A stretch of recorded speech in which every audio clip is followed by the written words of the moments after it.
बहुत समय पहले की बात है। भारत के एक प्राचीन राज्य में एक प्रतापी महाराजा राज किया करते थे।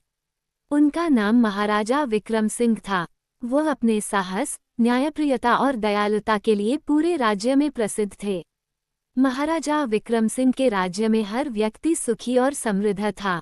उनकी प्रजा उन्हें भगवान का अवतार मानती थी। लेकिन महाराजा को एक बात का हमेशा दुख रहता था, उनकी कोई संतान नहीं थी। उम्र बढ़ने के साथ यह चिंता गहरी होती जा रही थी। उन्होंने कई साधु संतों और विद्वानों से सलाह ली, परंतु कोई उपाय सफल नहीं हुआ। संत की भविष्यवाणी। एक दिन राज्य में एक सिद्ध संत आए। महाराजा ने उनका आदरपूर्वक स्वागत किया और अपने दुख की बात उनसे साझा की। संत ने ध्यान लगाया और कहा, महाराज, आपके भाग्य में एक अद्भुत संतान का योग है, परंतु वह संतान आपको तभी प्राप्त होगी जब आप अपने राज्य की सबसे बड़ी परीक्षा में खरे उतरेंगे। महाराजा ने उत्सुकता से पूछा, कौन सी परीक्षा गुरुदेव? संत ने मुस्कुराते हुए कहा, ये समय आने पर ही पता चलेगा। राज्य पर संकट। कुछ समय बाद पड़ोसी राज्य के क्रूर राजा ने महाराजा विक्रम सिंह के राज्य पर आक्रमण कर दिया। वह राज्य के खजाने और उसकी संपन्नता पर कब्जा करना चाहता था। महाराजा ने अपने वीर सेनापतियों और योद्धाओं के साथ युद्ध का सामना किया। कई दिन तक युद्ध चलता रहा। युद्ध के बीच में एक रहस्यमयी घटना घटी।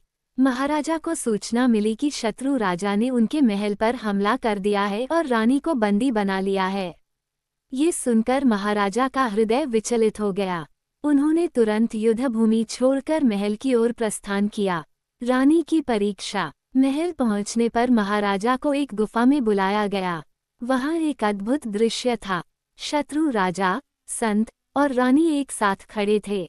संत ने कहा, महाराज, यह आपकी परीक्षा का समय है। क्या आप अपनी प्रजा की रक्षा के लिए रानी को छोड़ सकते हैं या अपनी रानी को बचाने के लिए प्रजा का त्याग करेंगे? महाराजा ने गहरी सांस ली और कहा, मेरी रानी मेरा जीवन है, लेकिन प्रजा मेरी आत्मा।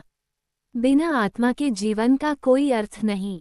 मैं अपनी प्रजा की रक्षा करूंगा, चाहे इसके लिए मुझे किसी भी त्याग से गुजरना पड़े। आशीर्वाद और संतान। महाराजा का उत्तर सुनते ही संत ने प्रसन्न होकर आशीर्वाद दिया। उन्होंने कहा, आपने ये कठिन परीक्षा पास कर ली है।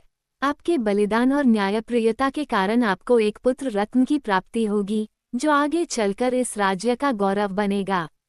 कुछ महीनों बाद महाराजा विक्रम सिंह और रानी को एक सुंदर बालक की प्राप्ति हुई। उसका नाम युवराज आदित्य रखा गया। वह बड़ा होकर अपने पिता के समान ही वीर और न्यायप्रिय राजा बना। इस प्रकार महाराजा विक्रम सिंह ने अपने साहस और धर्म के बल पर न केवल अपने राज्य की रक्षा की, बल्कि एक अद्भुत उत्तराधिकारी भी पाया।